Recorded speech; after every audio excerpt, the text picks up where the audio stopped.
Chapter 1. It was Friday afternoon in the office of Babbitt Cars, Los Angeles. Charlie Babbitt was shouting on the phone. "But I've waited 5 weeks for these cars. Where are they?" On another phone, Charlie's secretary, Susanna, was talking to a customer. The customer wanted 6 Lamborghini cars and he wanted them that day. Then a call came from the bank. Susanna put her hand over the phone. "They want you to pay back the money you borrowed," she said. "They want it this afternoon." "Tell them I'll pay oft Monday," said Charlie. Then he spoke into his own phone. "You can have the cars on Monday, sir." "Yes, I'm sure. Thank you, sir." Charlie put the phone down and smiled for the first time in a week. Monday. And this was only Friday. He had the weekend to think of something to save his business. He looked over at Susanna, his Italian secretary. She was his girl, and she was so beautiful. Charlie loved every part of her little body, her big black eyes, her long brown hair. "Are you ready for our weekend in Palm Springs?" Susanna looked surprised. "We're still going?" "Of course," said Charlie. "Don't worry about this little problem. I'm going to make $80,000 from those cars." He smiled his best smile. Not bad. For 2 or 3 phone calls. They were driving through the desert when a call came through on Charlie's car phone. "Mr. Babbitt? Mr. Charles Babbitt?" It was a girl's voice. "Yes?" "I'm calling for Mr. John Mooney. He's your father's lawyer, here in Cincinnati. And I'm sorry, but it's bad news. Your father has died, sir." "Oh, no," Susanna said, her eyes on Charlie. But his face didn't change, and he didn't say a word. "The funeral is on Sunday, Mr. Babbitt. I've got his telephone number if you—" But Charlie was not listening. He just continued to look at the road in front of them. "Oh, Charlie," Susanna said softly. "Are you all right?" He didn't answer, but a few seconds later, he turned off the road and stopped the car. "Sorry about the weekend," he said finally. "The weekend?" Susanna said. Charlie did not look at her. "Look," he said quietly. "I hated my father, and he hated me." Susanna looked across at him. Charlie was only 26, but she thought he was the most handsome man in the world. He was tall and strong, with thick dark hair and a wonderful smile. Poor Charlie. That's very sad. "My mother died when I was 2, and then it was just me and him." Susanna bit her lip and touched Charlie on the shoulder. "What happened?" Charlie was silent. Then he said, "Nothing I did was ever good enough for him." "I'm going with you to the funeral," Susanna said suddenly. Charlie smiled. "That's nice," he said, "but you don't need to." "I want to go," Susanna said. Charlie looked across at Susanna. "I forgot who I was talking to," he said, with a small, sad smile. Chapter 2. Charlie Babbitt walked away from his father's funeral without looking back.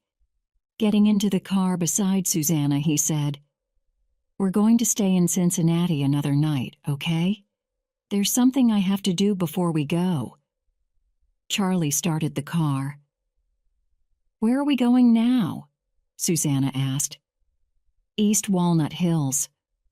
Walnut Hills is the richest part of Cincinnati. All the houses are big and very expensive. Charlie parked the car in front of one of the largest, most expensive houses in Walnut Hills, Sanford Babbitt's house. "This is my father's place," he said. Susanna got out of the car. Is this where you lived when you were a boy? She asked, her eyes wide, full of questions.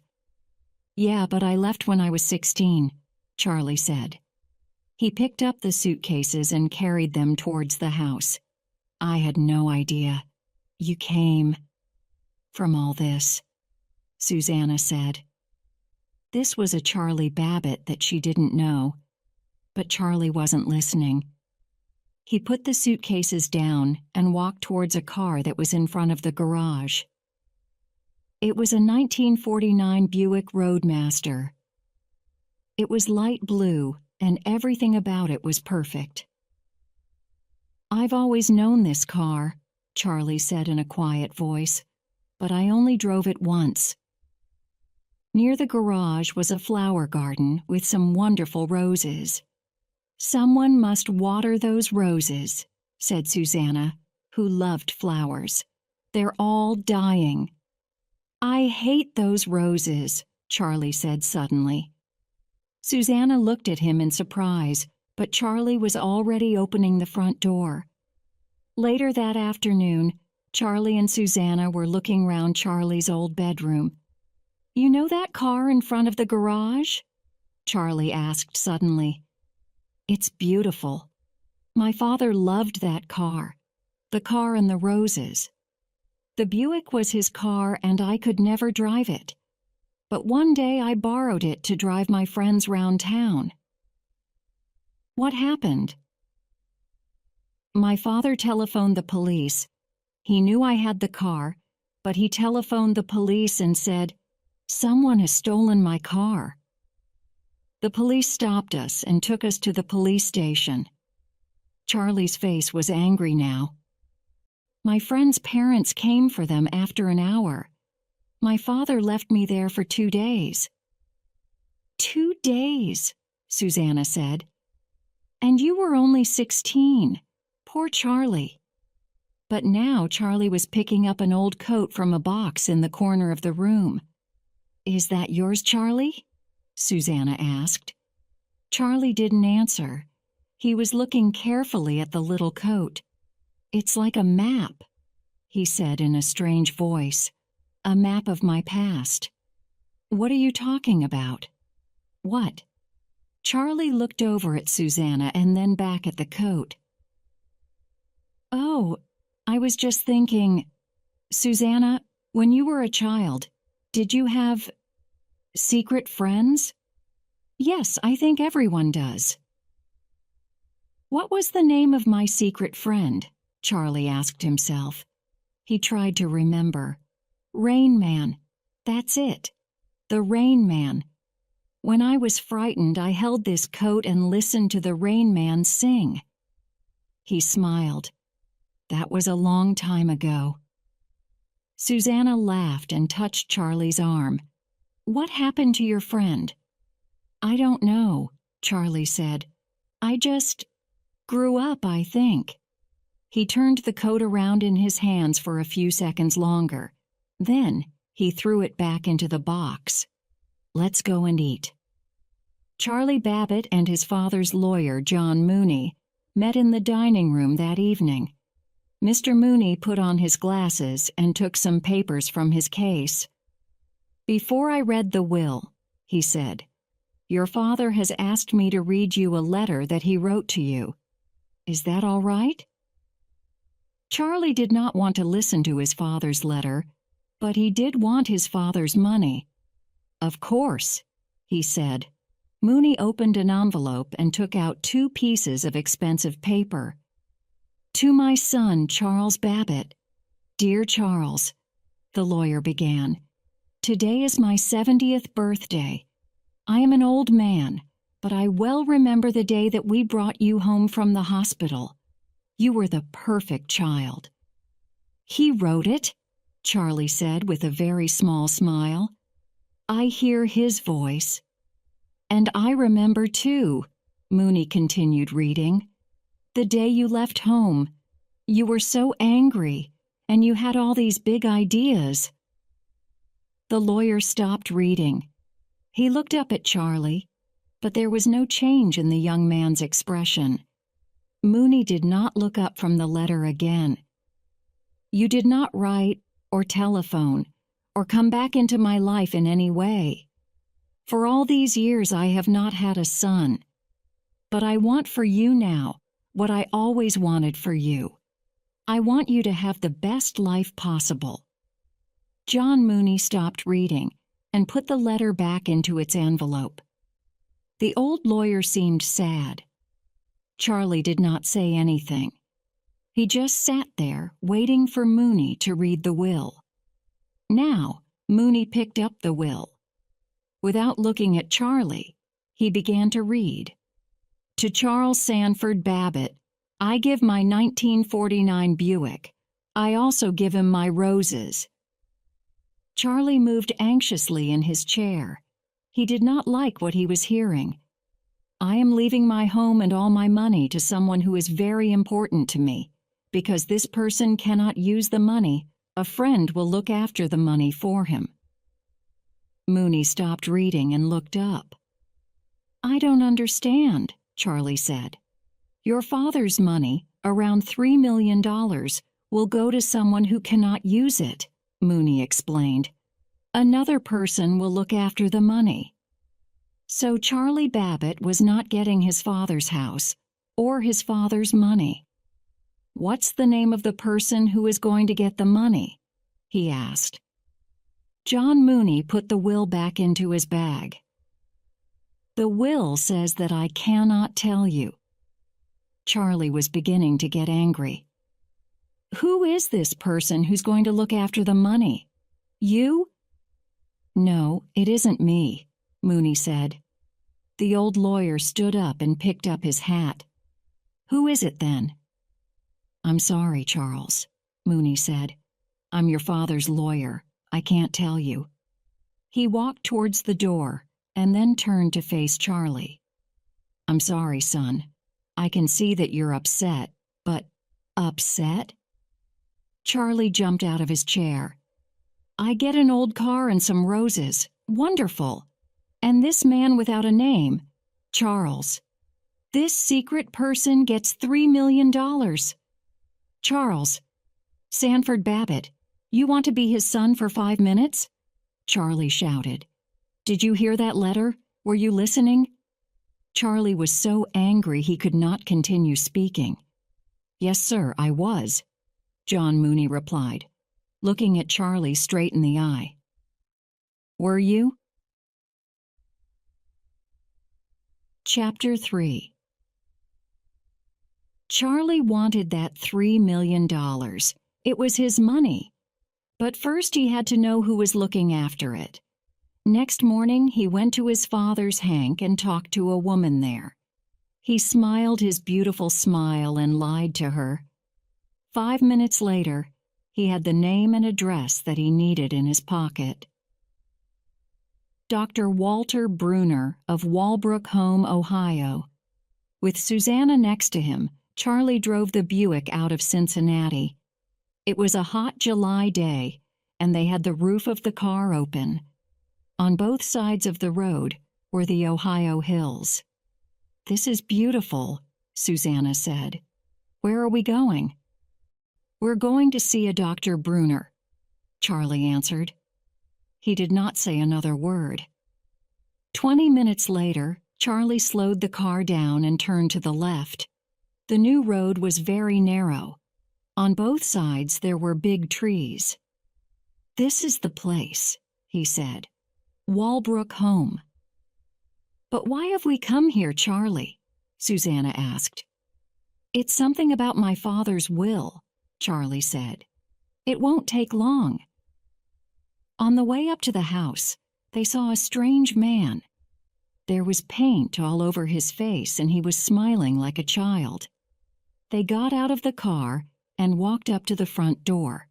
A nurse came out to meet them. I'd like to see Dr. Bruner, please. The nurse took them into a comfortable waiting room. Could you wait here, please? The nurse left the room. Charlie jumped up and went through a door into another room. Charlie, Susanna called, where are you going? She followed him into the other room where a group of people were watching television. Others sat at tables playing with children's games. 2 nurses in white coats sat at the back of the room. Nobody spoke. "I don't like being here, Charlie," Susanna said. "It isn't right. Let's go back to the waiting room." Dr. Brunner was a big man. He was about 56, with gray hair and a calm face. "Could you please tell me the name of the person who will get my father's money?" Charlie asked politely. "I'm sorry, I cannot tell you that. Just like Mooney." "Why is it a secret?" Charlie left his chair and went over to stand by the window. "Is this person an old girlfriend of Dad's?" From the window, Charlie could see the old Buick. Susanna was sitting in the back, enjoying the afternoon sun. A small man carrying a bag moved towards the car. He walked in a strange way, moving from side to side. "Mr. Babbitt, I knew your father from the time you were 2 years old," Dr. Brunner said softly. Charlie turned. "The year my mother died," he said quickly. "Yes," said Brunner. "Now, the will names me as the person to look after the money, but this hospital and I get none of that money. I am doing this for your father." Charlie was beginning to feel very angry. To calm himself, he turned back to the window. The man with the bag was now standing next to the Buick. "And you want me to just forget about the money?" "I think you have been upset," Brunner said softly, "by a man who never knew how to show love." Charlie knew that this was true. He did not know what to say. Outside, the man was taking a small notebook out of his bag. He began writing in it. "I understand how you feel," Dr. Brunner continued, "but there's nothing I can do." "I'll fight for my money, Dr. Brunner," Charlie said. Dr. Brunner got up from his chair. "I'm sure you are a fighter, Mr. Babbitt," he said. "Your father was a fighter. But I am a fighter too." Dr. Brunner walked with Charlie out through the front door. The day was getting hotter, but it was still beautiful weather. The little man with the bag was still standing by the Buick. He was writing in his notebook. Again and again he looked from the car back to the notebook. He did not look at Susanna. "Raymond," said Dr. Brunner, "go back inside." The man with the notebook was not listening. He continued writing in the notebook. Charlie walked past him and went to open the door. "Of course, this car is not white," Raymond said. He did not look up from his notebook. "This is a blue car now." Charlie looked at Raymond in surprise. He was a small man of about 40. He looked clean and tidy, with short hair and very ordinary clothes. What was a little strange was that there was no expression on his face. There was no light in his small black eyes, and no movement in his mouth. It was a face that was neither happy nor sad. Smiling, Charlie turned to Susanna. "You know," he said slowly, "this car was white. My dad painted it blue when I was very little." And, Raymond continued quickly to himself, "it cost an arm and a leg." The smile left Charlie's face. "That's what my father often said. An arm and a leg." "How does this man know that?" he asked. Charlie looked at the man called Raymond. Raymond looked up for a second. Then he looked at his notebook again. "You come with me, Raymond," Dr. Brunner said. "These people have to go." But Charlie was moving closer to Raymond. "Do you know this car?" he asked. A frightened expression came across Raymond's face. He looked at Dr. Brunner for help. "I don't know," he muttered. "Yes, you do know this car," Charlie said angrily. "Why do you know?" "That's enough, Mr. Babbitt," Dr. Bruner said. "You're upsetting him. You're—" "Charlie, please," Susanna said. Now Raymond looked from Susanna to Dr. Bruner. He began writing in his notebook and muttering to himself, "Babbitt, Charlie. Charlie. Babbitt. Charlie Babbitt." 1961 Beechcrest Avenue. Charlie was astonished. "How do you know that address?" he asked. Dr. Bruner spoke quietly. "Because he's your brother," he said.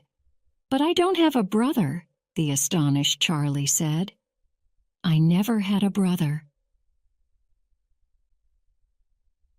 Chapter 4. Charlie and Dr. Bruner walked through the flower garden and talked together. Susanna sat with Raymond, who was still writing in his notebook. "What can I tell you?" the doctor asked. "Where to begin?" "What does he write in that notebook?" "He writes down things that he thinks are dangerous, things like bad weather reports." "Why does he do that?" "I think he writes dangerous things down to try and hide them. Raymond sees danger everywhere. Any change frightens him. That is why he always does things in the same way every day." "What do you mean?" "Raymond always eats the same way, sleeps the same way, talks the same way. Everything. But he's a person, your brother. In some ways, a very intelligent person." Dr. Bruner looked at Charlie for a second or two. Then he continued, "Raymond cannot have relationships with other people, and he cannot see the relationship between things. He talks to you, but he also talks to the car and the television. Everything is the same to him. Doctors call this sort of person autistic." Charlie thought about this. It was difficult to understand. "And the most important thing is that Raymond can't feel. He cannot be happy or sad in the way that we are happy or sad." Dr. Bruner stopped speaking and looked at Charlie. Charlie was biting his lip and looking over at his brother. "What Raymond did with you today, that was very good," Dr. Bruner said softly. "Very good. For a stranger." Charlie shook his head and laughed. "The world is strange," he said. $3 million. What's he going to spend it on?" It was late afternoon. Charlie was walking with Raymond. Susanna waited in the car. She thought that Charlie was saying goodbye to his new brother. Charlie walked quickly towards the Buick. Raymond walked next to him. "This is Daddy's car," Raymond said. "It was white, but now this is a blue car." Charlie got into the Buick. "Get in, Raymond," he said. Raymond got into the car. "Charlie, wait a minute," Susanna said. "Where are we taking him?" "For a holiday," Charlie said. He started the car and they drove away. Raymond looked back over his shoulder at the house that they were leaving. There was no expression on his face, but it was very clear that he was anxious. "Don't worry, Raymond," Susanna told him. "You're coming back." Charlie said nothing. Chapter 5. They drove back to Cincinnati. Raymond sat in the back of the Buick and watched the road go by. He said nothing to Charlie or Susanna, but muttered strange things to himself. They went to a hotel and took 2 rooms. Charlie showed Raymond his room. "This is your room, Ray," he said. That was a big mistake. Raymond looked around the room. "This is not my room," he said. There was a frightened expression on his face. "This is not my room." "Just for tonight," Charlie said. "Until we take you home," Susanna said. But Raymond was very upset now. He was shaking his head from side to side and muttering to himself, "Of course I'm going to be here a long time, a very long time. Of course they moved my bed." "Sorry, Raymond," Charlie said. "You like the bed under the window."